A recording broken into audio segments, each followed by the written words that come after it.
जय जय गिरिजा बाल गजानन। जय जय गिरिजा बाल गजानन। जय जय गिरिजा बाल गजानन। जय जय गिरिजा बाल गजानन। हे शिव शंकर पार्वती नंदना। शिव शंकर पार्वती नंदना। शिव शंकर पार्वती नंदना। शिव शंकर पार्वती नंदना। जय जय गिरिजा बाल गजानन। जय जय गिरिजा बाल गजानन। विघ्न विनाशक विमल गजानन। विमल गजानन। विघ्न विनाशक विमल गजानन। विमल गजानन। शरवण सेवित सुमुख गजानन। सुमुख गजानन। शरवण सेवित सुमुख गजानन। सुमुख गजानन। तव पद चरणं शरणं गजानन। शरणं गजानन। तव पद चरणं शरणं गजानन। शरणं गजानन। जय जय गिरिजा बाल गजानन। जय जय गिरिजा बाल गजानन। शिव शंकर पार्वती नंदन। शिव शंकर पार्वती नंदन। जय जय गिरिजा बाल गजानन। जय जय गिरिजा बाल गजानन। विघ्न विनाशक विमल गजानन। विनाशक विमल गजानन। शरवण सेवित सुमुख गजानन। सेवित सुमुख गजानन। तव पद चरणं शरणं गजानन। शरणं गजानन। तव पद चरणं शरणं गजानन। शरणं गजानन। जय जय गिरिजा बाल गजानन। ओम साई राम। भगवान बाबा के पावन चरणों में कोटि कोटि प्रणाम एवं आप सबके हृदयवासी श्री भगवान के चरणों में हमारा नित्य निरंतर नमन।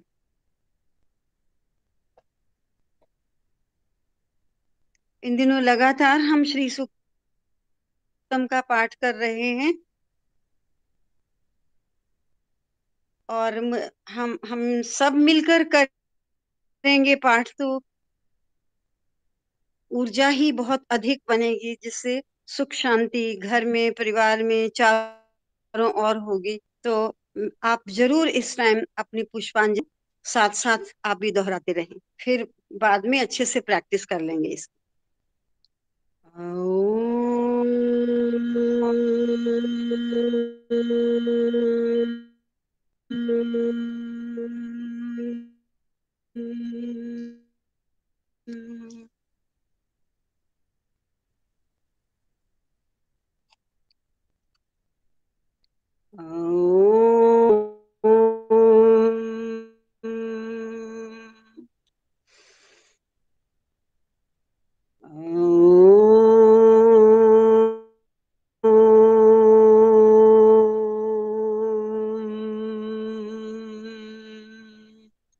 श्री गुरुभ्यो नमः।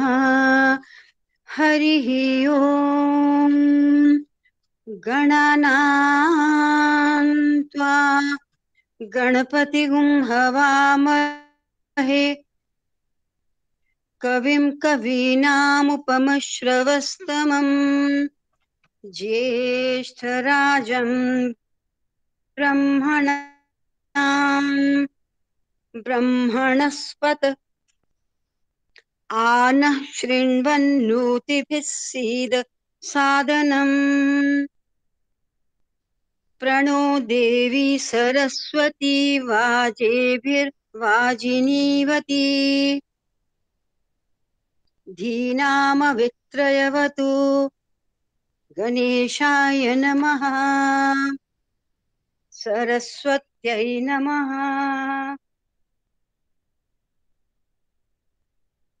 श्रीगुरुभ्यो नमः। हरिः ओम्। शान्तिः। श्री सूक्तम्।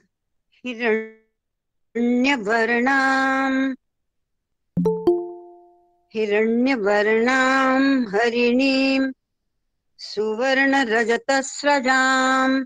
चन्द्रां हिरण्मयीं लताम् आवह जातवेदो लक्ष्मीम् अनपगामिनीं यस्यां हिरण्यं विन्देयं गामश्वं पुरुषानहम् अश्वपूर्वां रथमध्यां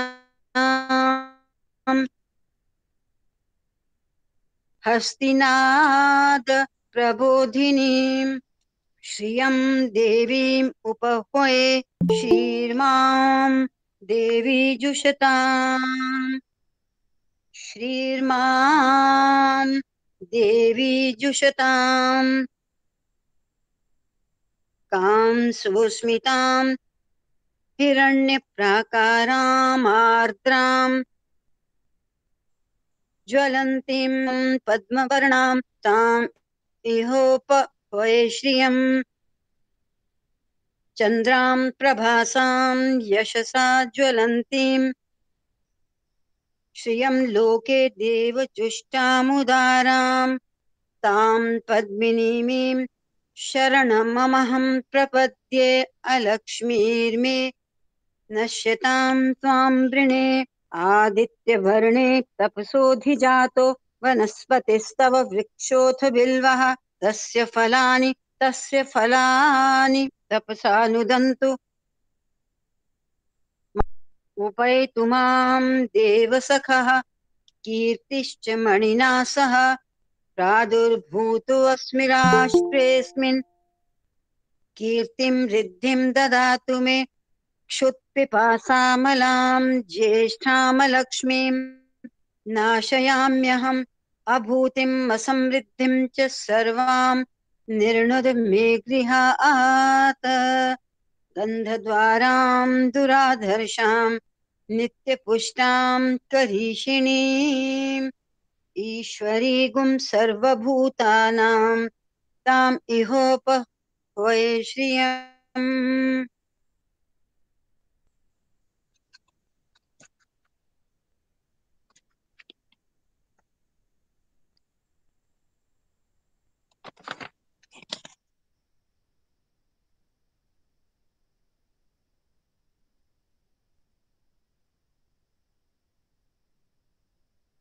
मनसः काममाकूतिं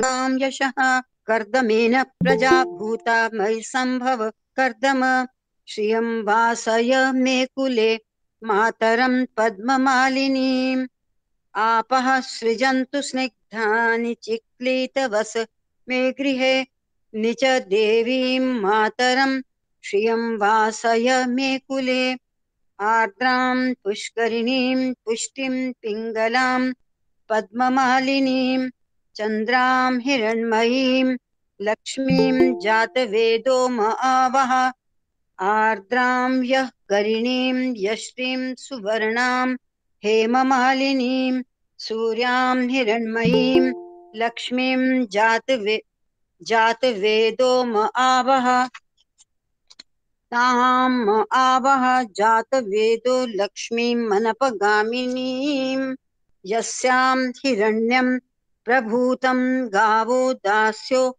अश्वान् विन्देयं पुरुषानहं। यः शुचिः प्रयतो भूत्वा जुहुयाताज्यमन्वहम्।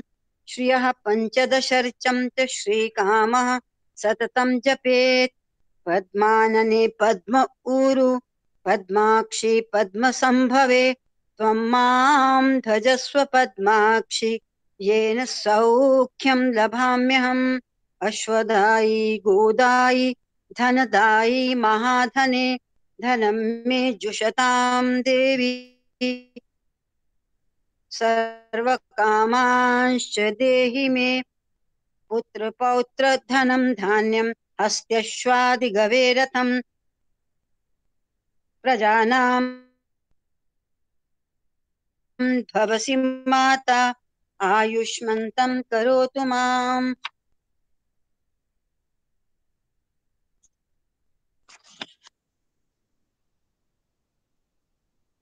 धनमग्निर्धनं वायुर्धनं सूर्यो धनं वसु धनमिन्द्रो बृहस्पतिं पिब सोमं पिबतु वृत्रः। सोमं धनस्य सोमिनो मह्यं ददातु सोमिनः। न क्रोधो न च मात्सर्यं न लोभो न शुभा मतिः। भवन्ति कृतपुण्यानां भक्तानां श्रीसूक्तं जपेत् सदा। वर्षन्तु ते विभावरि दिवो अभ्रस्य विद्युतः। रोहन्तु सर्वबीजान्यव ब्रह्म दिशो जहि। पद्मप्रिये पद्मिनी पद्महस्ते पद्मालये पद्मदलायताक्षि। विश्वप्रिये विष्णुमनोनुकूले त्वत्पादपद्मं विपुलकटितटी पद्मपत्रायताक्षि। गम्भीरावर्तनाभि स्तनभरनमिता शुभ्रवस्त्रोत्तरीया। लक्ष्मीर्दिव्यैर्गजेन्द्रैर्मणिगण खचितैः स्नापिता हेमकुम्भैः। नित्यं सा पद्महस्ता मम वसतु गृहे सर्वमाङ्गल्ययुक्ता।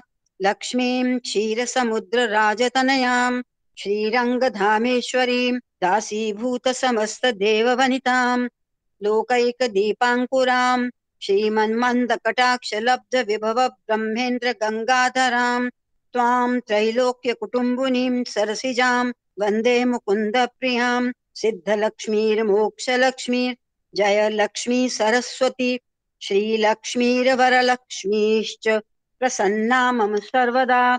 वराङ्कुशौ पाशमभीतिमुद्रां करैर्वहन्तीं कमलासनस्थां बालार्ककोटिप्रतिमां त्रिनेत्रां भजेऽहमाद्यां जगदीश्वरीं त्वां। सर्वमङ्गलमाङ्गल्ये शिवे सर्वार्थसाधिके शरण्ये त्र्यम्बके देवी नारायणी नमोस्तुते नारायणी नमोस्तुते नारायणी नमोस्तुते।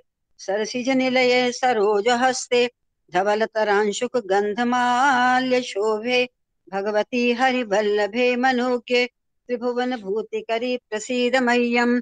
विष्णुपत्नीं क्षमां देवीं माधवीं माधवप्रियां विष्णु प्रियसखीं देवीं नमाम्यच्युतवल्लभां।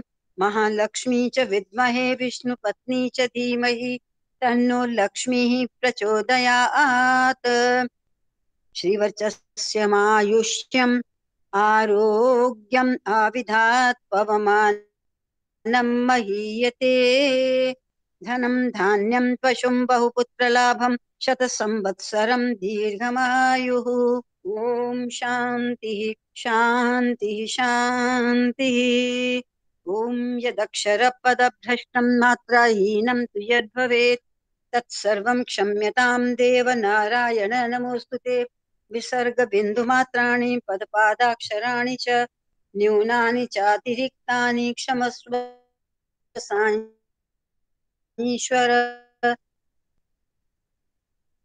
अपराध सहस्राणि क्रियन्ते अहर्निशं मया दासो ह्यः क्षमस्व साईश्वर। अन्यथा शरणं नास्ति त्वमेव शरणं मम तस्मात् कारुण्यभावेन रक्ष रक्ष साईश्वर। हरिः ओम तत्सत् श्री साईश्वरार्पणमस्तु। ओम शान्तिः शान्तिः शान्तिः।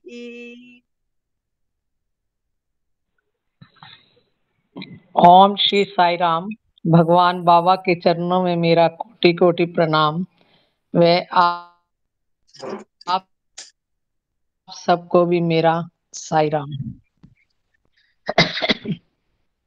आज हम सत्यम शिवम सुंदरम के पाठ 13 का अध्याय कर रहे हैं। इसमें डॉक्टर राजेंद्र की चल रही है। किस तरह से डॉक्टर राजेंद्र ने रात को एक पेशेंट्स को आया और जिसको मना कर दिया, उनके बारे में अब आगे माँ ने स्वप्न में किस प्रकार उनको कहा, ये अब आज हम अध्ययन करेंगे। उसी दिन रात को सरला माँ ने स्वप्न में राजेंद्र को दर्शन दिए और पूछा, तुमने उस रोगी को क्यों लौटा दिया? राजेंद्र ने कहा, माँ आपको पता ही है कि उस व्यक्ति ने उसके पहले क्या किया था। मुझे मालूम है, किंतु आज रात उसकी मृत्यु हो गई होती। तुमने इलाज करने से इनकार कर दिया, लेकिन मैंने उसे बचा लिया और ठीक कर दिया। माता नाराज सी दिखाई दे रही थी। राजेंद्र ने उनके चरणों में गिरकर प्रार्थना की, माता मुझे क्षमा कर दो। जो हुआ उसके लिए मैं दुखी हूँ। देखो, मैंने बेकार में तुम्हें डॉक्टर नहीं बनाया है। मुझे वचन दो कि यदि कोई भी इलाज के लिए रात को आता है तो तुम उसका इलाज अवश्य करोगे। दिन के समय तुम उनको दवा खरीदने के लिए भेज सकते हो, लेकिन रात को नहीं। उसके बाद से राजेंद्र ने रात को आए किसी भी रोगी को वापस नहीं लौटाया, भले ही फीस दे या न दे। कुछ साल बीत गए और राजेंद्र भी सोच रहा था कि दिन आराम से कट रहे हैं, किंतु उनके जीवन में त्रासदी हृदय के रूप में आ उपस्थित हो गई, जिसे DCM डिलेटेड कार्डियोमायोपैथी कहा जाता है। बायां वेंट्रिकल हृदय के नीचे के निलय में स्थित 2 छेदों में से एक बुरी तरह बड़ा हो गया था। 2 हफ्तों तक कटक के मेडिकल कॉलेज अस्पताल में इलाज करवाने के बाद उन्हें सलाह दी गई कि वे all India institute of medical sciences को जाएं, जहां तत्काल शल्य चिकित्सा की जाएगी और कोम्बो उपकरण को वहां लगाया जाएगा, जिसका दाम 8 से 10 लाख हो सकता है। उन्होंने जो कुछ अपनी कमाई से बचाया था उसे बहन की शादी में खर्च कर दिया था। कुछ महीनों पहले ही बहन का विवाह संपन्न किया था। उनके ससुर भी मध्य वर्ग के थे, किंतु उन्होंने खर्चे का भार उठाने का आश्वासन दिया, लेकिन राजेंद्र ने लेने से इनकार कर दिया था, क्योंकि इससे उनका परिवार जोखिम में पड़ जाएगा। लेकिन उनके ससुराल वाले चुप नहीं रह सके और उन्हें रेल की टिकट खरीदने को मजबूर कर दिया। उन्होंने सरला माता से प्रार्थना की कि इस क्लिष्ट परिस्थिति से उनको बचा ले। दिल्ली प्रस्थान करने के 3 दिन पहले आधी रात को उनको स्वप्न दिखाई दिया, जिसमें श्री सत्य साईं बाबा उनके बिस्तर पर बैठकर उनके सिर को सहला रहे थे। उन्होंने कहा, आप चिंता क्यों करते हैं? आप मेरे गरीब लोगों की इतनी अधिक सेवा कर रहे हैं, तो क्या मैं आपकी सहायता नहीं कर सकता हूं? आप दिल्ली मत जाइए, आप मेरे सुपर स्पेशलिटी अस्पताल को आ जाइए। मैं आपकी शल्य चिकित्सा मुफ्त में करवाऊंगा। वे पसीने से तरबतर हो जाग गए थे। उन्होंने घर के सभी लोगों को जगाकर अपने सपने की बात कही। हालांकि सभी ने कहीं न कहीं बाबा के फोटो देखे अवश्य थे, किंतु बाबा के बारे में उन्हें ज्ञात नहीं था। राजेंद्र के ससुराल वालों ने कहा कि उनके पास पैसे नहीं हैं, अतः उस बेकार के स्वप्न के बारे में बता रहे हैं। लेकिन उनकी पत्नी को उस स्वप्न में विश्वास था। राजेंद्र ने अपने मित्रों से पता लगाया कि बाबा ने पुट्टापर्थी में एक सुपर स्पेशलिटी अस्पताल का निर्माण किया है, जहां इलाज से लेकर ऑपरेशन तक सब मुफ्त किया जाता है। वे चुपचाप रेलवे स्टेशन गए और दिल्ली के टिकट कैंसिल कर पुट्टपर्थी के लिए टिकट खरीद लिए। पुट्टापर्थी के लिए प्रस्थान से पहले बाबा स्वप्न में दिखाई दिए और कहा, यदि आप पुट्टपर्थी के लिए अस्पताल को जाएंगे तो वहां आपके ऑपरेशन में देरी होगी, क्योंकि वहां बड़ी संख्या में रोगी वेटिंग लिस्ट में हैं। इसलिए आप बेंगलोर जाइए। राजेंद्र ने पूछा, बाबा क्या आपका बेंगलोर में एक और सुपर स्पेशलिटी अस्पताल है? भगवान ने उनकी आंखों में देखा और कहा, आप सुदूर गांव में रहते हैं और मेरे बारे में कुछ भी पढ़ते नहीं हैं, फिर आपको कैसे पता चलेगा? राजेंद्र अपनी पत्नी, बच्चे और बहन के साथ बंगलोर के लिए निकल पड़े थे। वे व्हाइटफील्ड के अस्पताल में दाखिल हुए और विशाल लंबी के में स्थित शानदार वेदी के सामने हाथ जोड़कर खड़े हो गए।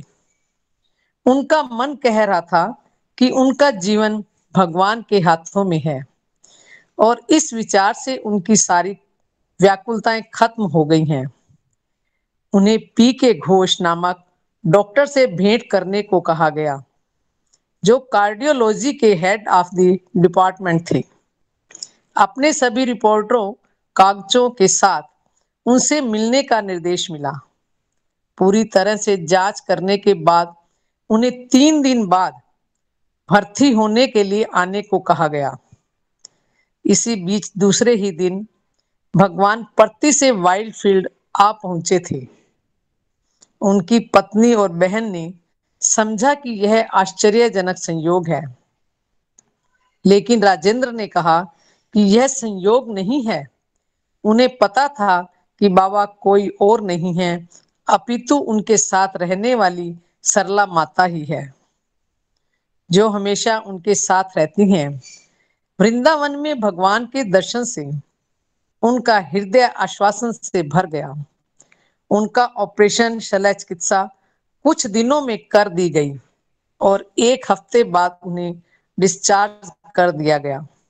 जब राजेंद्र के केस के बारे में डॉक्टर पी के घोष से पूछा गया तो उन्होंने कहा कि डॉक्टर राजेंद्र का हृदय बहुत ही मंद गति से काम कर रहा था। इसका मुख्य कारण हृदय के मुख्य निलय का डायलेशन है। उनकी स्थिति तीव्र गति से खराब हो रही थी, जिससे मृत्यु भी हो सकती थी। यदि इसको चेक न किया गया होता तो वेंट्रिकुलर अराइथीमिया हो सकता है, कार्डिक हार्ट फेलियर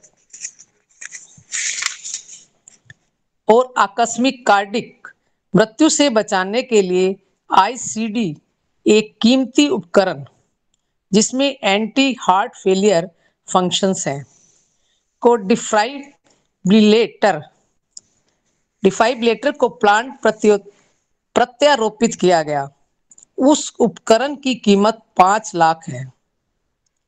जब वे रिन्यू चेकअप के लिए 6 महीने बाद यहाँ आए तो परीक्षण करने पर पता लगा कि उनका हृदय अच्छी तरह से काम कर रहा था और उनका क्लिनिकल कंडीशन भी आश्चर्यजनक रूप से उन्नति कर रहा था। जब राजेंद्र कार से उनके दूसरी बार अस्पताल को आने पर उनका इंटरव्यू किया गया था तो उन्होंने इस प्रकार कहा, यह जीवन अब भगवान का ही उपहार है। मैं इसका उपयोग पूर्ण रूप जरूरतमंदों की सेवा करना, जो मेरे हृदय को हमेशा से ही अच्छा लगता रहा है, अब वह मेरे जीवन की सांस बन गई है। भगवान ने मुझे अच्छी तरह देखा भाला, मैं उसी को अपने रोगियों की सेवा करके चुकाना चाहता हूँ। हो सकता है कि एक दिन ऐसा भी आए जब उनके द्वारा गरीबों और दलितों के आशा के रूप में खड़े इस अस्पताल में मुझे सेवा करने का सौभाग्य प्राप्त हो। श्री वाई अरविंद जो भगवान के कई विद्यार्थियों में से एक हैं, जो व्हाइट फील्ड में स्थित सुपर सर के रूप में कार्यरत हैं। उन्हें उस अस्पताल में इलाज प्राप्त किए एक रोगी ने पत्र लिखा था। उस पत्र को पढ़ने के बाद अरविंद के ये विचार प्रस्तुत हैं। शल्य चिकित्सा का किया जाना किसी भी अस्पताल में आम बात है। यही बात भगवान बाबा के प्रशांति निलयम और व्हाइट फील्ड के अस्पतालों में लागू होती है, लेकिन इसमें फर्क है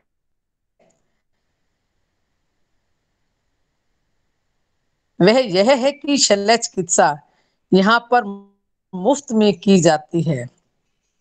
यह भी सत्य है कि बाबा के अस्पतालों में तक जैसा कि संसार में एक आध प्रधान अस्पतालों में होता है, फिर भी Shri Sathya Sai Institute of Higher Medical Sciences को पूरी तरह से वर्णन करना, आधा वर्णन करना स्वास्थ्य लाभ करते हैं। यहाँ आने वाले रोगियों में अमीर गरीब का भेदभाव नहीं किया जाता है। जब लोग यहाँ ठीक होने के लिए शल्य चिकित्सा के लिए आते हैं तो उनकी विभिन्न स्तरों पर शल्य चिकित्सा की जाती है। यहाँ रोगी की शल्य चिकित्सा शारीरिक तौर पर ही नहीं अपितु मेटाफिजिकल तल पर भी चिकित्सा होती है। वह इतनी शांतिपूर्ण ढंग से होती है कि व्यक्ति को पता भी नहीं चलता है और वह हर तरह से एक नया व्यक्ति बनकर वापस लौटता है। पत्र से उपरोक्त विचार ने एक देखभाल करने वाले हृदय को प्रेरित किया है।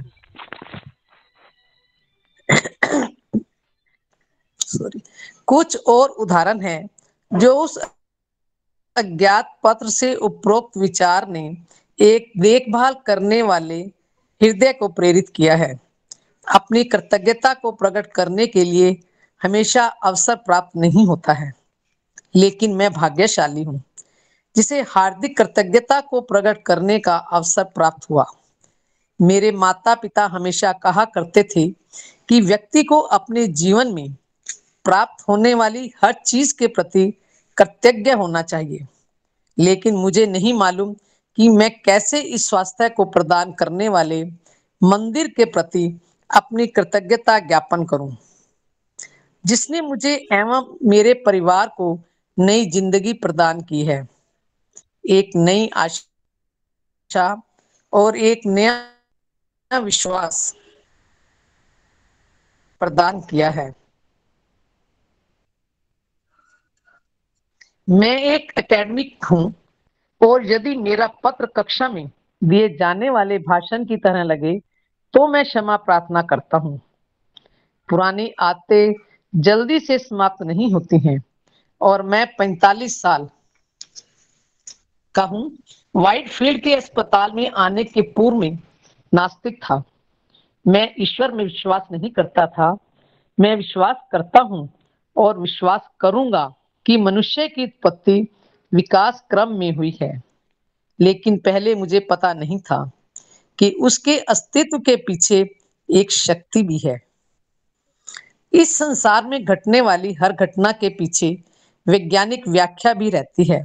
बिना कारण के कुछ भी प्रभावित नहीं होता है। उसी प्रकार व्यक्ति के जीवन में घटने वाली घटना उसके कर्मों के फल के कारण ही होती है। अतः मनुष्य अपने भाग्य को बना या बिगाड़ सकता है। अतः मनुष्य ही अंततः मास्टर है। मेरे मस्तिष्क के वैज्ञानिक झुकाव के कारण मैं अपने कर्मों को तुरंत परिणामों की आशा करता हूँ। मैं बहुमुखी व्यक्तित्व वाले और काम के प्रति मोह रखने वाले स्वभाव का होने के कारण मुझे समय लेने वाली बातों के प्रति सहन नहीं है।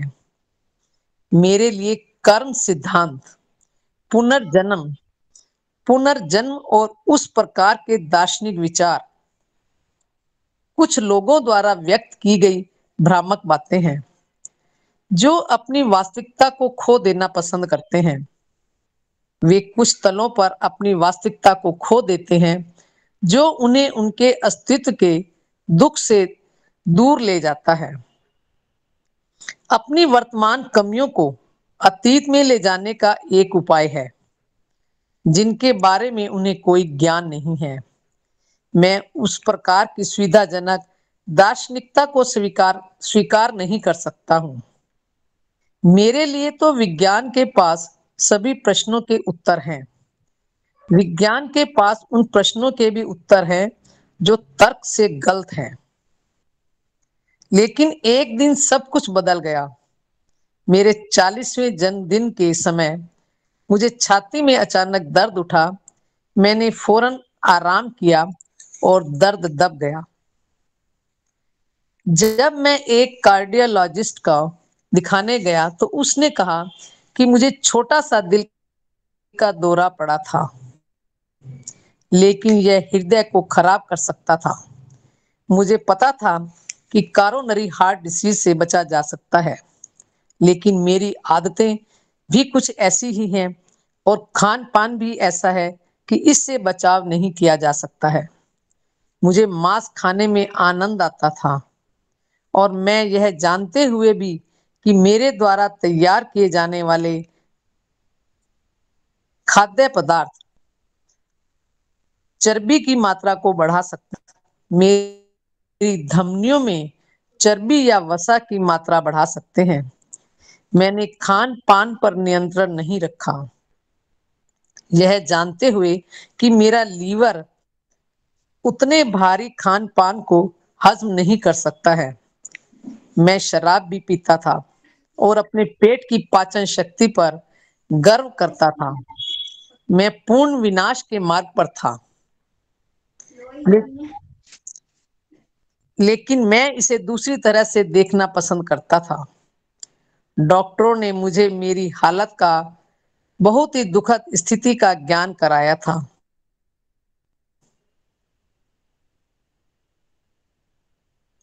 उनके अनुसार मुझे ट्रिपल बेसल डिसीज, जो मेरे फाइल में है, में बाण के निशान से संकेत करता हुआ सा है, जो यह बतलाता है कि ब्लड वेसल, जिसे LAD left anterior descending artery कहते हैं, का एक भाग में रुकावट आने से काला पड़ गया है।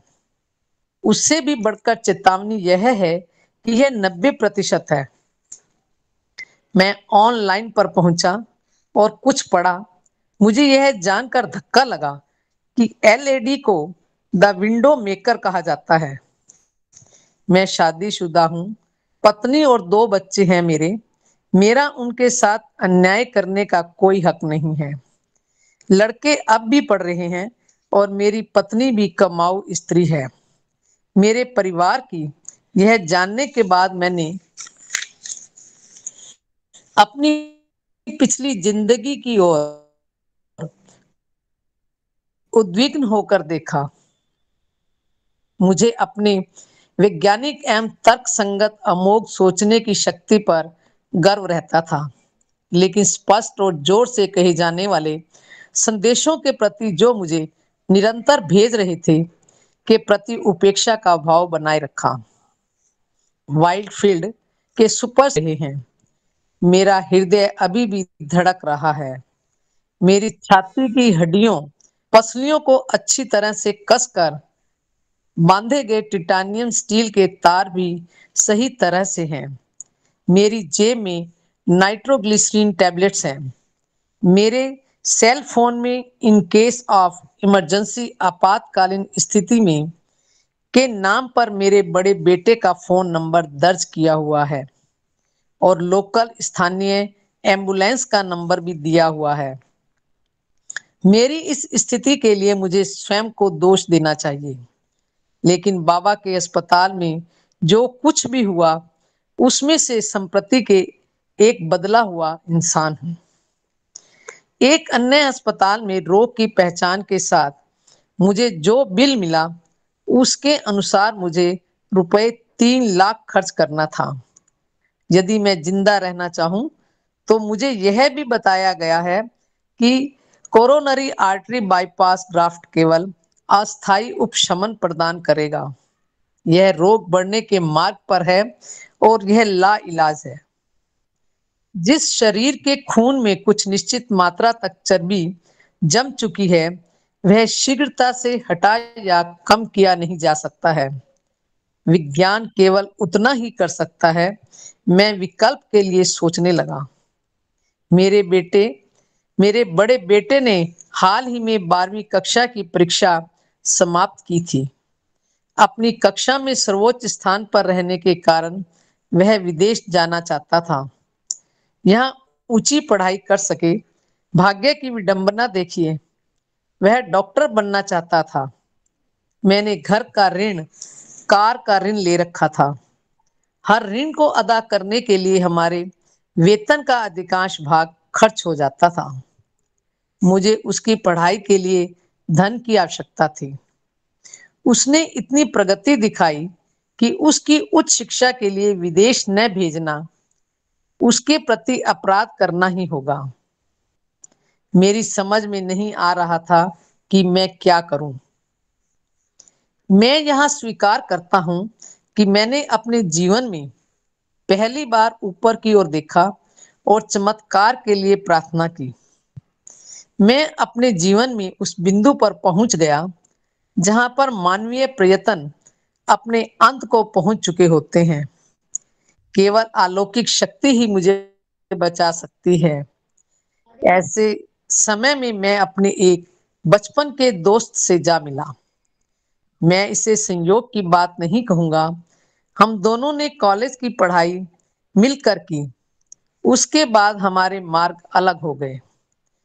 यह महज संयोग ही नहीं हो सकता है कि हम दोनों ने अपनी कारें एक ही जगह पर पार्क की, वह भी बगल बगल में। एक ही दिन, वह भी एक ही अस्पताल के बाहर। मैं अपने ही दुख से दुखी था। वह आया और मुझे पहचान कर मुझे पकड़ लिया।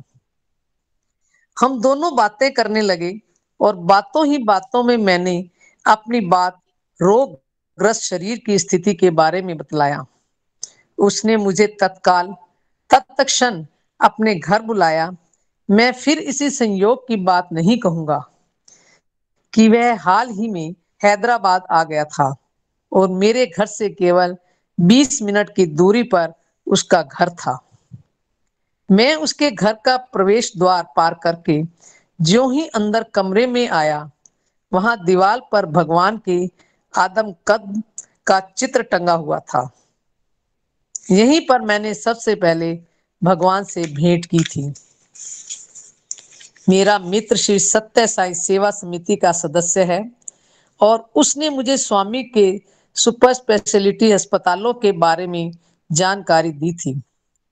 मेरा शंकालु मन इस बात को मानने को तैयार ही नहीं था कि दोनों अस्पतालों में रोग का इलाज ही नहीं अपितु शल्य चिकित्सा भी मुफ्त की जाती है। वह समझाने बुझाने में समर्थ था और उसने मुझे प्रशांति निलयम के अस्पताल को जाने के लिए राजी कर लिया और हम दोनों प्रशांति निलयम के अस्पताल को पहुंचे। वह अस्पताल देखने में मंदिर सा लगता था। वह अलौकिक आश्रम सा लग रहा था।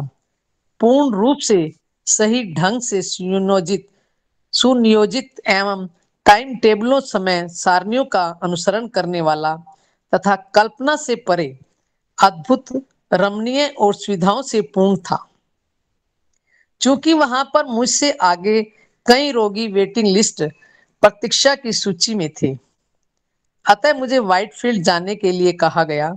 मैं बंगलोर निश्चित रूप से बदले हुए आदमी की तरह पहुंचा। व्हाइटफील्ड के अस्पताल की कार्य क्षमता और काम करने की पद्धति को देखकर आश्चर्यचकित रह गया। मेरे मित्र ने मुझे और मेरी पत्नी को अस्पताल में पहुंचाया, लेकिन उसे बाहर ही प्रतीक्षा करनी पड़ी क्योंकि एक रोगी के लिए एक सहायक ही रह सकता था और इस नियम का पालन बहुत कड़ाई से होता था। मुझे किसी प्रकार की शिकायतें नहीं थी। इसके पहले भी इस बात का मुझे पता था। मेरा फोटो लिया गया, रजिस्टर में दर्ज किया गया और एक पहचान का कार्ड दिया गया।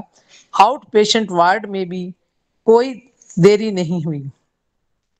मैं अपने सभी मेडिकल रिकॉर्ड को अपने साथ ले आया था।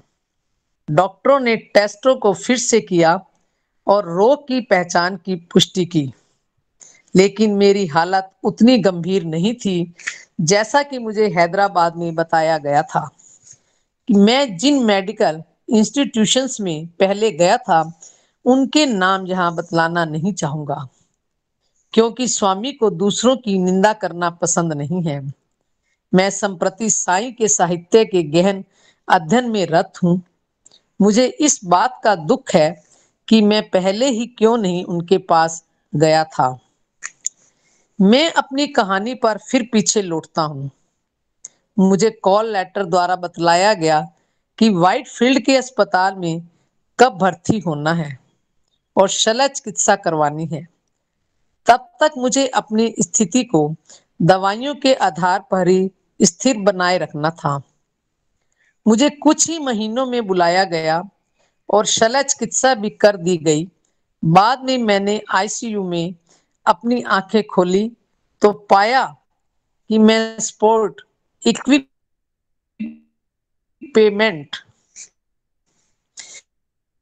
सहायक उपकरण से घिरा हूं और एक डॉक्टर जोर से मेरा नाम लेकर पुकार रहा था।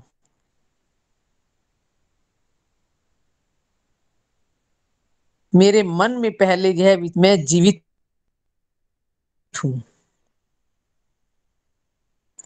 फिर मुझे याद आया, फिजियोथेरेपिस्ट मेरे पीठ पर थाप मारकर मुझसे पूछ रहे थे कि मुझे क्या खाना पसंद है। औरतों का दल मुझसे मेरे भावात्मक इस बात ने अधिक प्रभावित किया कि किस प्रकार उन्होंने सहन पूर्वक मेरे अंदर की गहराइयों में स्थित चिंताओं को हटाकर दूर कर दिया था। ईमानदारी से मैं कहता हूं कि अन्य अस्पतालों में इस प्रकार का इलाज नहीं होता है। तब तक मैं कभी भी अस्पताल में भर्ती नहीं हुआ था।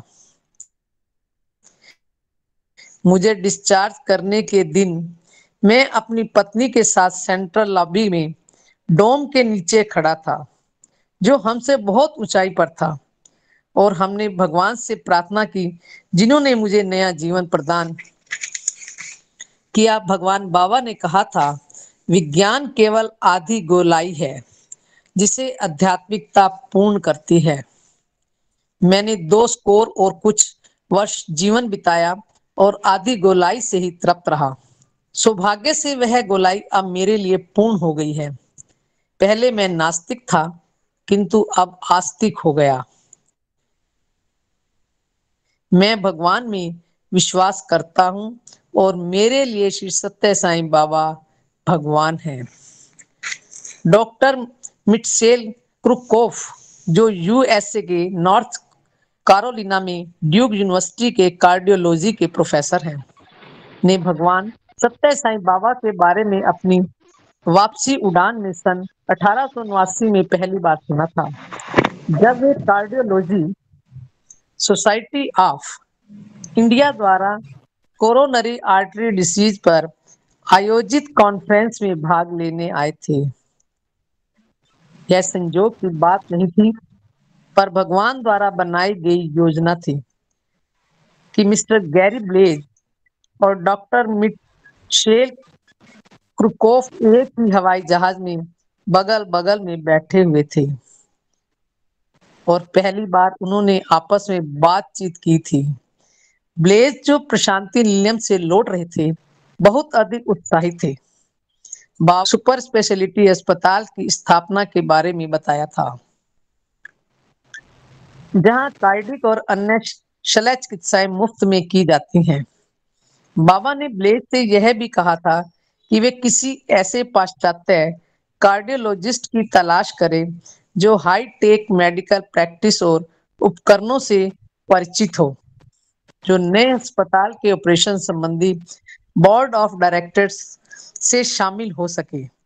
उनके बीच आरंभ हुई औपचारिक बातचीत जोशपूर्ण चर्चा में बदल गई और इस प्रकार कुरकोफ भगवान बाबा के हेल्थ केयर मिशन में लाए गए। भगवान साई राम किरण, साई राम। दीदी एक पेज है अगर आपको हो तो। अच्छा चलो कर लो। भगवान बाबा के निकट साथ से आश्चर्यजनक हेल्थ केयर क्रियाकलापों से क्रुकोफ को स्वास्थ्य करने के बारे में बोध क्षमता में बदलाव आया और वे the role of spirituality and human interactions is clinical outcomes for patients undergoing cardiac procedure के क्षेत्र में अनुसंधान में पुरोधा हो गए। सन 1994 में प्रशांति निलयम में संपन्न हुए दूसरे अंतरराष्ट्रीय सिंपोजियम जो कार्डियोवास्कुलर डिसीजेज पर था में भाग लेने के बाद उन्होंने ड्यूक यूनिवर्सिटी में मंत्रा मॉनिटरिंग ऑफ एक्चुअलाइजेशंस ऑफ न्यूटिक ट्रेनिंग के नाम पर एक स्टडी प्रोजेक्ट का गठन किया था। न्यूटिक थेरेपियों में कोई भी पद्धति शामिल की जाती है जिसका आशय है जीवन शक्ति या ऊर्जा को बिना किसी स्पर्श किए जाने वाली दवाई, उपकरण या प्रक्रिया में मानवीय या ईश्वरीय जीवन शक्ति को लगाना है। स्वामी द्वारा स्थापित किए गए दोनों अस्पतालों के अद्भुत स्वास्थ्य वातावरण के बारे में बात करते हुए डॉक्टर क्रुकोफ कहते हैं, जब हृदय की बीमारी होती है तब जीवन अपने आप असंतुलित हो जाता है। डर, व्याकुलता और दर्द से वह इस सिंटिस के तैयार सहायक उपकरण है, जबकि मेडिकल टेक्नोलॉजी में सर्वश्रेष्ठ मुख्य भाग है। संघर्ष का यह रोगी की आंख दृष्टि से वह प्रश्न उत्पन्न होता है कि क्या आप सबके पास समर्पित करने के लिए उच्च टेक्नोलॉजी है? घोर अंधेरी रात में चमकते तारों की तरह बाबा के दोनों अस्पताल, एक पुट्टापर्थी में और दूसरा बंगलोर में, न केवल उस प्रश्न का उत्तर देते हैं कि वे प्रतिदिन मुफ्त में कितनी देखभाल करते हैं, बल्कि आदर्श प्रस्तुत करते हैं कि भगवान मनुष्य के कष्टों को ज्यादा से ज्यादा चिकित्सीय सुविधा भी प्रदान करते हैं। उन्हें इस कार्यक्रमों को बनाया है, हम सबको अपनी आंखें खोलनी है और देखना है। ड्यूक ने हमारी क्लिनिक प्रैक्टिस, हमारा अनुसंधान और इसकी रिपोर्ट पाश्चात्य संसार के आधुनिक मेडिसिन को देना है। इस प्रकार का मार्गदर्शन करना हमारे लिए कितना अच्छा आशीर्वाद है। ओम श्री साई राम।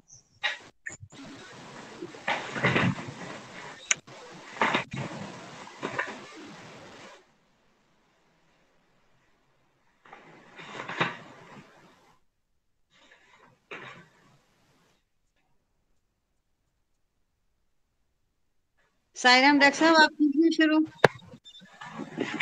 हाँ जी, टाइम तो बहुत थोड़ा रहेगा सर। हम कोई बात नहीं, जितना हो जाए। वो उन्होंने कहा एक पेज और करना, कर लीजिए जितना होता है। कल ज्यादा टाइम कर लेंगे। हाँ जी, साई राम। साई राम, साई राम।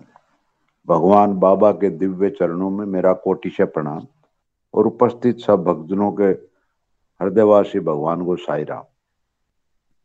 जैसा कि पहले हमने 2 पेशेंट्स के बारे में सुना था, उसी प्रकार अब तीसरा पेशेंट जो स्वयं एक मेडिकल अफसर था, डॉक्टर राजेंद्र कार, उड़ीसा का एक युवा पीडियाट्रिशियन है। पीडियाट्रिशियन बच्चों का इलाज करने वाला डॉक्टर कहा जाता है।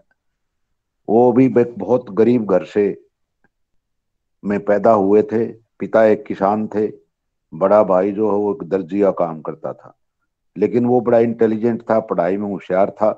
शुरू से ही बच्चों की पढ़ाई स्कूल में किया करा, ट्यूशन किया करता, बाद में कॉलेज में करता रहा और इस प्रकार पैसे इकट्ठे करता हुआ वो डॉक्टर बन गया था कटक मेडिकल कॉलेज से।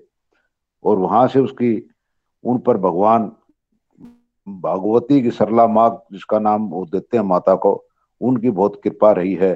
उन्हीं कृपा से उन्हें डिग्री प्राप्त हुई है। बड़ा विश्वास था उनके परिवार के अंदर। तो जब उसने MBBS की तो वो कहने लगे अपने डॉक्टर्स को, जो इसका था हेड, अगर मैं तो गांव में जाकर के प्रैक्टिस करना चाहता हूं। तो उसने कहा नहीं, अभी आप पीडियाट्रिक्स में पोस्ट डॉक्टरेट भी कर ले। वो कहने लगे जी मेरे पास तो पैसे नहीं है। तो उन्होंने कहा आर्थिक सहायता मैं प्रदान करूंगा, और इस प्रकार उन्होंने पोस्ट डॉक्टरेट भी की पीडियाट्रिक्स में। उसके बाद फिर अपने गांव के अंदर ही सेवा करने के लिए आ गया। अब कई बार वो अपनी देवी सरला माता के आगे नत झुकाकर आंसू दादा बहाते थे कि उनकी कृपा से ही मैं डॉक्टर बना हूं। तो उन्होंने गांव में प्रैक्टिस शुरू की, तो गांव में कई प्रकार के ईर्ष्यालु लोग भी थे जो उनकी प्रैक्टिस से जड़ते थे, और उन्होंने उसकी छवि बिगाड़ने की कोशिश करी। लेकिन फिर भी वो अपने धुन में लगा रहा। अपनी जीवन रक्षक दवाइयां भी अपने घर रखता था, कभी किसी से मेरा को जरूरत पड़ जाए तो। कुछ लोग उनसे झगड़ा भी कर लेते थे। तो एक व्यक्ति रात को अपने इलाज के लिए उनके पास आया। उनके पास दवाई तो थी, लेकिन उसने पहले उनसे झगड़ा किया था, उसने उसको दवाई नहीं दी और कहने लगा मेरे पास दवाई उपलब्ध नहीं है, दिन के समय आना। तो उस दिन जब रात को वो सोया तो उस टाइम स्वप्न में ही सरला माँ ने उनको दर्शन दिए राजेंद्र को, और पूछने लगी वो कि आपने रोगियों क्यों लौटा दिया। अब राजेंद्र ने कहा आपको तो पता ही माता जी उस व्यक्ति ने पहले क्या कुछ किया था मेरे साथ। तब माँ कहने लगी मुझे मालूम है, किंतु आज रात उसकी मृत्यु हो गई होती, लेकिन मैंने उसे बचा लिया है। यह आपने उसको दवाई ना दे के इनकार करके बहुत गलत काम किया। तो माँ नाराज थी, उसने माफी मांगी, और माँ ने कहा देखिए आइंदा कोई भी पेशेंट रात के समय वापिस नहीं जाना चाहिए। दिन के समय आप दवाई लिख सकते हैं, लेकिन रात के समय कोई भी आए उसको अटेंड करना है। तो उसके बाद उन्होंने निश्चय कर लिया कि रात को कोई भी आता था वो दवाई अवश्य देता था, चाहे उसके फीस के पैसे या दवाई के पैसे दे या ना दे। तो इस प्रकार उसका बड़ा अच्छा जीवन व्यतीत हो रहा था, बड़ा खुश था, अपने सेटिस्फाइड था अपने जीवन से। लेकिन उसके जीवन में एक बहुत बड़ी त्रासदी भी आने वाली थी कि उनको हृदय रोग के रूप में उपस्थित हुई। वो डिलेटेड कार्डियोमायोपैथी होती है, उसका वेंट्रिकल हार्ट के अंदर होता है, लेफ्ट वेंट्रिकल में वल्ब होते हैं, उसका एक वल्ब काफी डायलेट हो गया था, उसका छेद बड़ा हो गया। कटक में मेडिकल कॉलेज जहां उसने डिग्री की थी वहीं पर एडमिट हो गया। उसको वहां एडमिट करके टेस्ट किए गए तो उन्होंने सलाह दी कि इसका इलाज यहाँ पॉसिबल नहीं है, आप all India medical institute of medical science Delhi के अंदर जाएं, वहां पर यह संभव होगा, वहां बड़ा अच्छा उपकरण है जिसकी वजह से उसका शीघ्र ट्रीटमेंट हो सकता है। फिर वो उसने पैसा उसके पास इतना नहीं था, वहां खर्चा ज्यादा हो जाना था, क्योंकि उसने अपनी बहन की शादी कर दी थी, उस पर काफी खर्च हो गया था। और ससुर थे वो ठीक मध्य वर्ग के, लेकिन बहुत मदद करते थे। उसने भी उसकी बहन की शादी में खर्चा करने का सलाह दी थी, लेकिन उसने नहीं लिया था उससे। तो अल्टीमेटली उन्होंने ही, उसके ससुर ने उनकी दिल्ली जाने की टिकट बुक करवा दी कटक से, अभी तो अपने वहां ऑल इंडिया मेडिकल में चला जा। वहां पर जब उसने जाने का मजबूर किया तो उसने अपनी माँ से सरला से फिर प्रार्थना की कि मुझे इस कठिन परिस्थिति में बचाएं।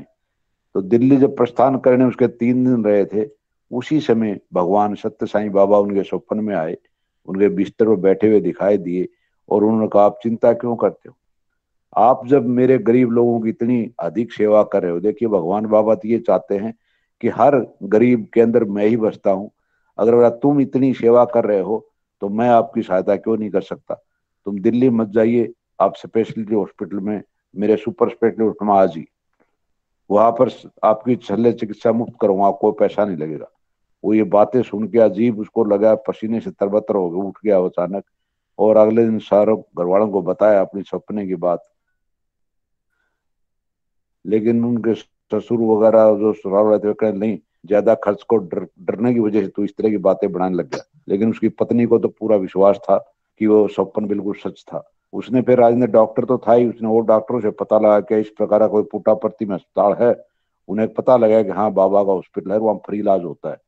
तो उसके बाद जो है जब प्रस्थान करने की उन्हें सोचा, वो एकदम रेलवे स्टेशन गया, अपनी टिकट जो दिल्ली की थी वो कैंसिल करवा के पुट्टापर्थी का टिकट खरीद लिया, और रात को फिर स्वप्न आए में भगवान दिखाई दिए, और भगवान ने कहा देखिए आप पुट्टापर्थी ना जाए, वहां बहुत रश है, वेटिंग लिस्ट बहुत लंबी है, आप बेंगलोर में आ जाएं, वहां आपका ट्रीटमेंट हो जाएगा। फिर राजेंद्र ने पूछा बाबा क्या आपका बेंगलोर में कोई सुपर स्पेशलिटी हॉस्पिटल है। स्वामी ने कहा हाँ, आप दो दूर के गांव में रहते हो, आपको पता नहीं ना मेरे बारे में, इसलिए कोई चिंता मत करो, तुम बेंगलोर पहुंच जाओ। अब वो कहते हैं कि मैं इसी प्रकार से वहां बेंगलोर पहुंच गया, हॉस्पिटल के अंदर उस मंदिर में बैठा हुआ जो लॉबी में, जहाँ स्वामी का बहुत सुंदर फोटो लगा हुआ है, उसके आगे खड़ा होकर हाथ जोड़ के प्रार्थना कर रहा था कि आपने ही मेरी सारी जीवन की व्याकुलताएं खत्म कर दी हैं। और उन्हें जब ओपीडी में उसका नाम दर्ज रजिस्ट्रेशन किया गया था, तब उन्हें बताया गया था कि आप डॉक्टर PK घोष हैं, डॉक्टर है, HOD हैं इसके कार्डियक यूनिट के, उनसे आप मिलिएगा। वो जब उनके बीच में पहुंचे, उनके पास मिले, उनके सारे टेस्ट टूस्ट हुए, तो उसके बाद उन्होंने बताया, सलाह दी कि आपका हृदय जो बहुत मंद गति से काम कर रहा था और आपके हृदय का एक वाल्व जो वो डायलेट हो गया है, तो इससे आपको वेंट्रिकुलर इथीमिया होता है, जिसमें ब्लड नहीं जा सकता वेंट्रिकल में, और कार्डियक हार्ट अरेस्ट हो जाता है, अचानक फेल हो जाता है, ये हो सकता था। इसलिए जब उसका ऑपरेशन किया गया तो उन्होंने एक बहुत ही 5 लाख रुपए का इक्विपमेंट आता है, ICD उसको बोलते हैं, एंटी हार्ट फेल्यूर डिफेंक्शन का, वो लगाया गया। और फिर उसको 6 महीने बाद दोबारा बुलाया गया। 6 महीने बाद दोबारा जब उसका चेकअप किया गया तो उसकी कंडीशन बहुत ही आश्चर्यजनक रूप से सुधर गई थी, उन्नति कर रही थी। और वो जब दोबारा उनका इंटरव्यू लिया गया, डॉक्टर से पूछा, तो उन्होंने यही जवाब दिया कि अब तो मेरा जीवन भगवान का दिया हुआ जीवन है और मैं पूर्ण रूप से भगवान के लिए एक आगे सारे जीवन भर कार्य करना चाहता हूँ, और उन गुरुओं की जो पहले भी सेवा करता था और भी अधिक तन मन धन से उनकी सेवा करूंगा, क्योंकि ये सांस, ये जीवन मुझे भगवान ने दोबारा दिया है। तो इस प्रकार वो उस अस्पताल का भी और उनके सारे स्टाफ के धन्यवाद करता हुआ और अपने घर आ गया। देखिए, ये एक बहुत बड़ा चमत्कार डॉक्टर के साथ हुआ था, जो स्वयं नहीं जानता था कि भगवान किस प्रकार से एक मानव सेवा करने वाले व्यक्ति के लिए स्वयं प्रकट होकर के उन्हें उस अस्पताल में लेकर के गए। ये बहुत ही भाग्यशाली था। दूसरा भाई अरविंद के बारे में बता रहे हैं। वो एक बड़ा साइंटिस्ट था, पूरा ज्यादातर अपनी साइंटिफिक चीजों पर विश्वास करता था, उसे बिल्कुल नास्तिक था, उसे कुछ नहीं बात इनमें स्पिरिचुअल नॉलेज भी नहीं थी, ना उसमें विश्वास करता था। वो कहता था आदमी जैसे कर्म करता है वैसे उसका परिणाम मिलता है, ये तो मनुष्य के हाथ में है, अगर बुरे कर्म करेगा तो बुरे तकलीफ सहेगा, ठीक करेगा तो ठीक होगा। मतलब बिल्कुल ही उसकी सोच जो है वो साइंटिफिक थी। लेकिन उसके जीवन में भी क्या हुआ कि अचानक एक दिन रात को उसको ऐसा झटका लगा कि एकदम वो बेहोशा हो गया। लेकिन वो ठीक हुआ, आराम किया, तो उसके बाद आराम हुआ। जब अगले दिन उसने हॉस्पिटल में गया, वहां कार्डियोलॉजिस्ट को चेक करवाया, तो उसने बताया कि आपको एक माइनर हार्ट अटैक हुआ था, छोटा सा, और उससे आपका दिल जो है वो बहुत खराब हो सकता था। वो अब मुझे ये पता था भी मुझे इस बीमारी से बच तो सकता हूँ, लेकिन उसकी आदतें, खान पान, उसका जीवन की जो था वो बिल्कुल इस टाइप का था कि वो इसके ठीक होना बड़ा मुश्किल अपने आप को समझता था, क्योंकि वो मांस खाता था, ज्यादा फैटी चीजें खाता था, और सारी की सारी उनके हार्ट में वो जो चिकनाई जाती थी, उनकी सारी आर्टरीज वो आहिस्ता आहिस्ता ब्लॉक होती जा रही थी। और जब उसका दोबारा चेक किया गया था तो उन्होंने बताया था कि ब्लड वेसल डिजीज एक होती है, वो LAD, left interior descending artery, वो ब्लॉक हो जाती है, और वो 90% तक ब्लॉक थी, और वो उसी के सारे जीवन चलता है। जब उसे इस असली स्थिति का पता लगा तब वो घबराया और सोचने लगा, देखिए मैं एक शादीशुदा व्यक्ति हूँ, पत्नी है, 2 बच्चे हैं, और अभी तक स्कूल गोइंग बच्चे हैं, तो मैं इनके साथ अन्याय नहीं करना चाहिए और मुझे अपना इलाज करवाना चाहिए। अब इसके बाद उसको किस तरह पता लगता है कि उसका एक मित्र उसे मिल जाता है। जब इस हालत के अंदर उन्होंने पता किया प्राइवेट हॉस्पिटल से खर्चे के बारे में, उनका 3 लाख रुपए खर्चा लगा कम से कम, इससे आपकी कोरोनरी आर्टरी बाईपास ग्राफ्ट हो सकता है, अदरवाइज आपका बचने का कोई चांस नहीं। अब वो सोचने लगा, देखिए मेरा बड़ा लड़का वो 12वीं में पढ़ रहा है और वो क्लास के अंदर भी स्कूल में टॉप पर था, और उसकी इच्छा थी कि मैं फॉरेन में जाकर पढ़ाई करूं, लेकिन मेरे पास तो कुछ पैसे थे नहीं। वेतन था उसमें से मैंने कार का लोन ले रखा था, मकान का लोन ले रखा था, और बाकी कुछ बचता था नहीं, और उसकी पढ़ाई भी मैं ना कर सके, तो अपने प्रति वो बड़ा एक कॉन्शियस फील कर रहा था कि मैं अपना अपराधी हूँ, अपने बच्चे को पढ़ा नहीं पा। ऐसी बातें करके वो बड़ा चिंतित था। उसी समय वो कहता है कि उसने जहाँ कार खड़ी कर रखी थी उसके बगल में ही एक उसका पुराना मित्र कॉलेज का फ्रेंड था, उसकी भी कार थी। वो मिला, उसने उसको पहचान लिया और पूछा भी क्या बात, आप इतना चिंता में क्यों हैं? उसने कहा यार मुझे तो बहुत चिंता। उन्होंने कहा चल मेरे साथ घर चल। और कहता वहीं पर वो हैदराबाद में मित्र आ गया था, हैदराबाद में ही रहता था और 20 मिनट की दूरी पर घर था। जब उसके घर में गया तो भगवान बाबा का एक बड़ा फोटो आदम कदम वहां लगा हुआ था। और इसे देख करके मेरे मित्र ने भगवान बाबा के बारे में बताया, क्योंकि वो सत्य साई समिति का सदस्य था। उसने जितने बाबा के सुपर स्पेशलिटी हॉस्पिटल और अन्य अस्पताल थे उनके बारे में बताया, और ये भी कहा कि वहां पर कोई पैसा नहीं लगता, जो तू तेरा एस्टिमेट बना गया है वो सब बच जाएंगे पैसे आपको। और वह दोनों प्रशांति के लिए मस्ताना में पहुंच गए। उसको देख के बड़ा प्रभावित हुआ, क्योंकि मंदिर के समान लग रहा था सारा का सारा। वहां की सेवाएं, वहां के इक्विपमेंट्स, वहां की सब चीज को देख के बड़ा प्रभावित हुआ। और तो इसलिए फिर वो उसमें फिर बताया गया, वहां पर जब वेटिंग वहां पहुंचा रजिस्ट्रेशन पे, उन्होंने बताया कि यहाँ पर तो वेटिंग लिस्ट बहुत लंबी, आप बेंगलोर चले जाएं। फिर वो अपनी पत्नी को साथ लेकर के, और वो जो सेवा दल था उसका मित्र, उसको साथ लेके वो बेंगलोर गए। रजिस्ट्रेशन के बाद अंदर जाने के लिए सिर्फ एक ही अलाउड होता, उसकी पत्नी उसके साथ थी, उसका मित्र बाहर रह गया। और वो फिर अंदर हॉस्पिटल में जाके उसके सारे टेस्ट किए गए। टेस्ट करने के बाद उसे टाइम दिया गया, 2-3 दिन बाद उसका ऑपरेशन हुआ।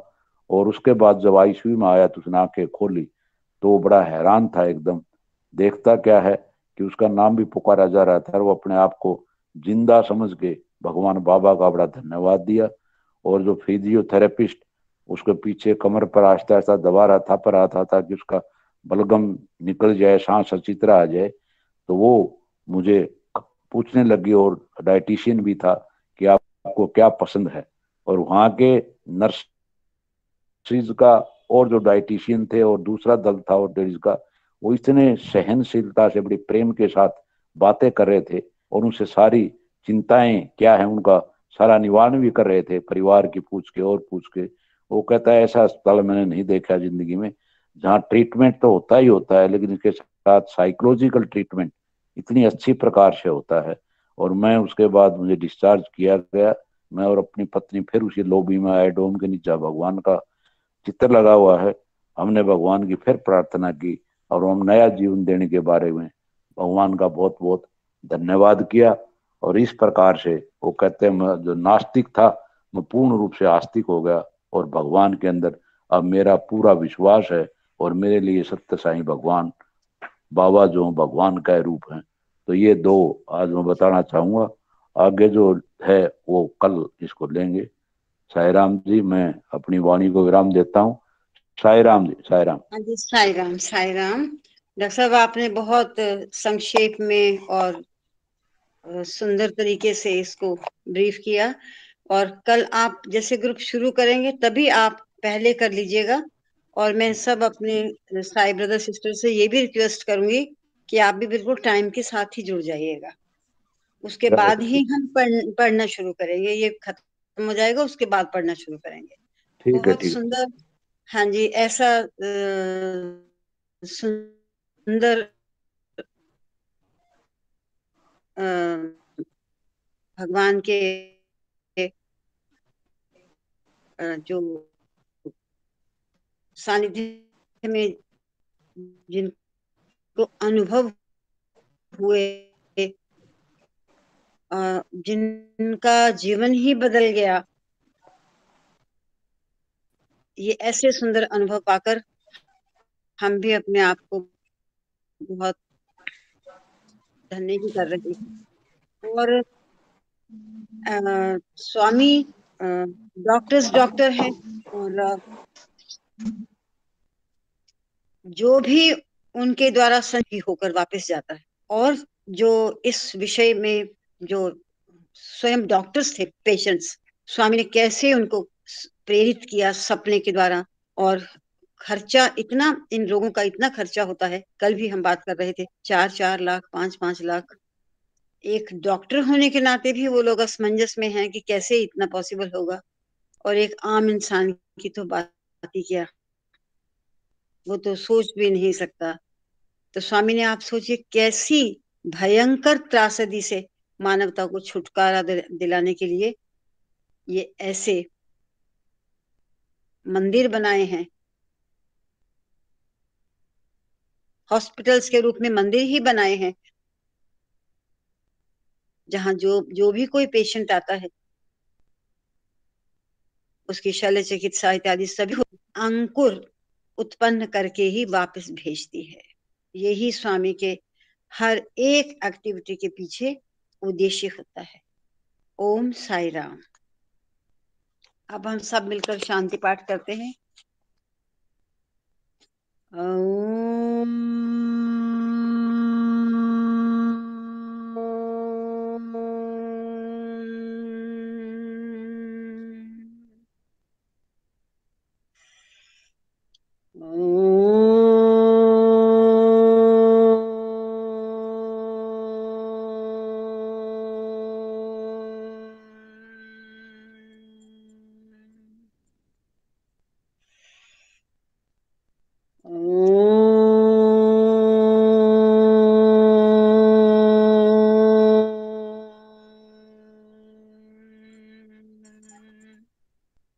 शांति शांति शांति। समस्त लोकाः सुखिनो भवन्तु, समस्त लोकाः सुखिनो भवन्तु, समस्त लोकाः सुखिनो भवन्तु। शांति शांति शांति। जय बोलो भगवान श्री सत्य साई बाबा जी की जय।